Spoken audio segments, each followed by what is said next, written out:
Let's talk about the €1 houses available in Italy. Are they a good deal? Are they worth buying? They're just €1 after all. They're not a good idea, and I'll tell you why.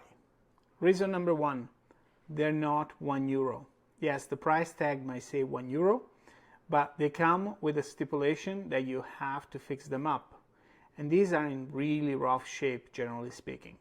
So typically, the contract will require you to invest at least 15,000, 30,000 euros in order to fix them. So you'll have to hire local contractors to fix them up. So your house that says it's €1 will end up costing you much more. Now, on top of that, depending on their location, you're going to have a very hard time finding qualified contractors in the middle of nowhere to work on your house. And this brings us to our second problem. These houses are typically in the middle of nowhere. They're often in towns in the mountains or in the middle of the woods where services are not readily available. Sure, it's a nice romantic little place, except it's an hour away from the closest hospital, or it's an hour away from a high school for your kids.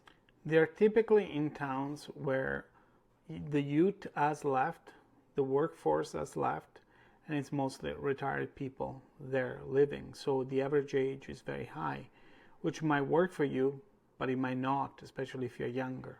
So you're moving to Italy for la dolce vita, and you're not really going to find it somewhere where not only there are no services, but quite frankly, there's nothing going on.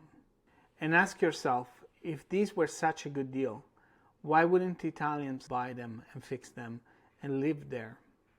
A much better approach, in my opinion, is to focus on inexpensive houses that are located in places that are a little bit more alive. Places that still have services, still have youth, still have schools, still have things going on, even if it's a small place and not a big city.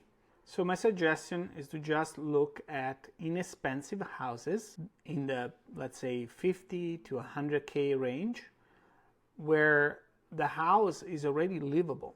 You can move in and start unpacking, right?